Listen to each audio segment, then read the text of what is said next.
Hey gang, welcome back to Joe Daddy's Garage. Today's video, well, it's going to be a final look at the Bronco project.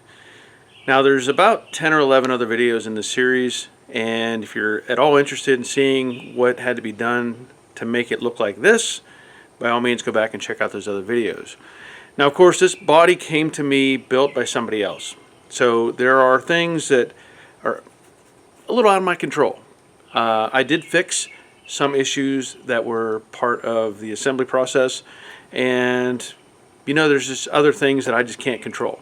So I did what I could to make it look as good as I could, and the color you see is limestone green and the white is Wimbledon white.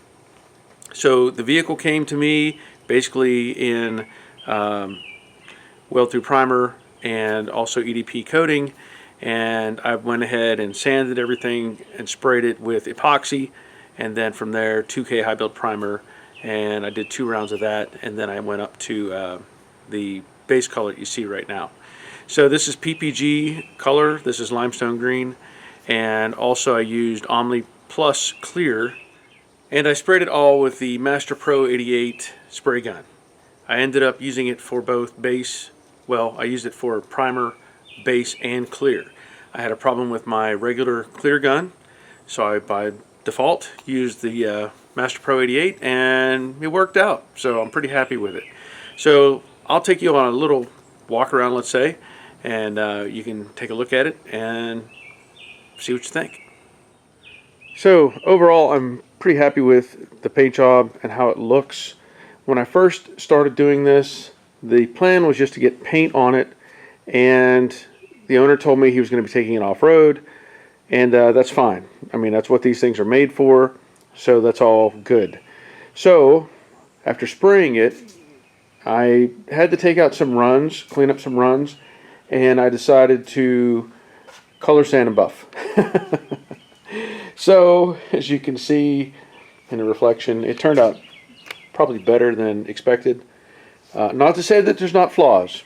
Every painter will tell you there's going to be flaws and things that they're not happy with, and I do have my own list of things. So again, overall I am very happy with how this looks. There were some things that had to be added on. Of course this has a lift kit on it, a body lift kit, and so this little filler piece was an add-on, and that just bolted to the frame. There's no real adjustment to that. That's where it sits. The tailgate was I believe Dennis Carpenter, I believe is the name, and that tailgate had some, I mean, it was rough as far as I'm concerned. It was really raw. There was no coatings on it, so it had to be really cleaned up and stripped and then built back up with epoxy and primer. The quarter panels, pretty good. Had a little bit of issue with where the door and the quarter meet the rocker panel, and of course had to address that somewhat. Fenders, they fit pretty nice, no real issues there, other than up here at the front where this gap would have been, or should have been, let's put it that way. This kind of was bent back, like this. I had to cut this and open it up to make this line up with the grill. Hood, I think it turned out pretty nice. I can't take, I can't make any adjustments for certain things, like the way this is going to fit here, the way it's going to fit the fender. I really have no control over that. Same way here, this is just how it is, and also the way this fits the fender. This would have taken a lot of work to get it to fit the fender and look proper. There's only so much you can do. Up here the hinges are welded to the hood, so to make any adjustments, the bolts go into the cowl, and so any adjustments you make here require shims, and basically what that can allow you to do is tilt or like index the hood left and right for the most part, or it could let you push it forward.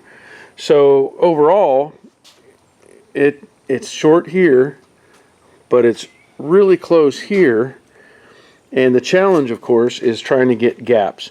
So by trying to bring it forward, that's going to create a problem. There's already shims on this left side You can just see inside there those stainless shims. So either there's some, I don't know, whatever they did to build this, if this wasn't indexed quite right, then that could throw all this off.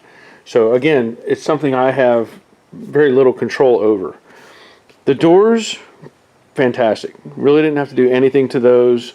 And of course, on the inside, I sprayed it with Raptor tinted bedliner material. So I did the entire interior all the way up into the firewall. And of course the roll bar is painted Wimbledon white as well. And this was brought to me basically raw. So I had to do some cleaning up to get it ready to go. I do notice that it sits nice in that corner, but it's high on this side. So I don't know if it's going to draw down whenever the owner gets to it to put it in, but something will have to happen up there.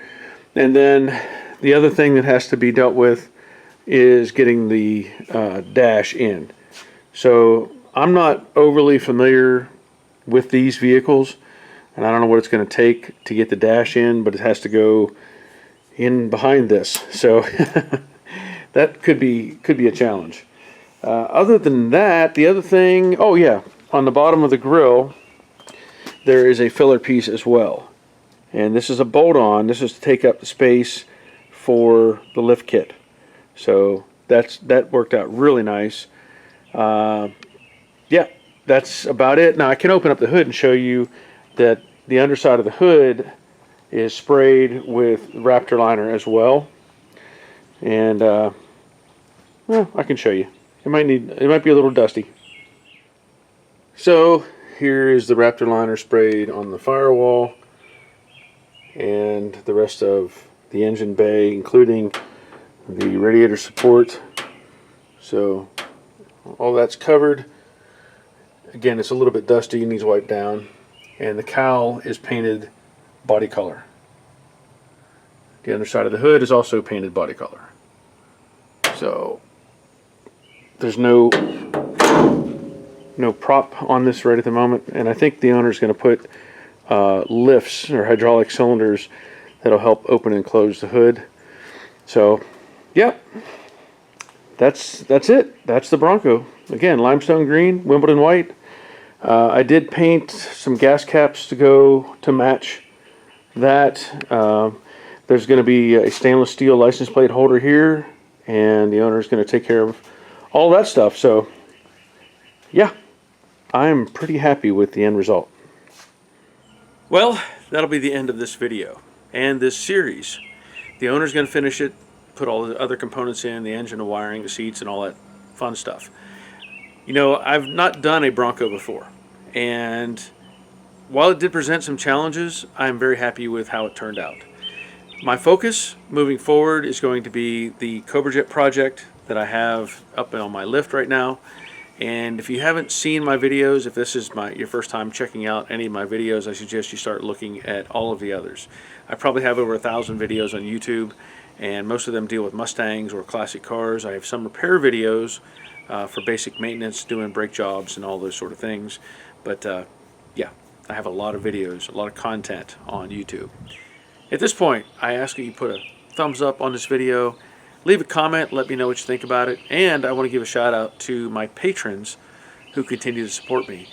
Without their support, it would be really difficult for me to continue making these videos. YouTube doesn't pay like they used to, and competition is fierce. So even though I feel like I put out some really good content, I'm having to go up against people that are doing crazy stuff that gets millions of views, as opposed to somebody who's trying to be sincere and make stuff work for other people. But anyway, if you're interested in helping out at all, there is a link in the description below for my Patreon account. Also, if you want to use the Amazon accounts as well, that will help me by giving me a tiny percentage of anything you may purchase. Otherwise, there's another link in the description below for t-shirts and stuff like that if you're interested. If not, that's okay too, but just letting you know. That's it for this video. And until next time, take care of yourselves. See ya.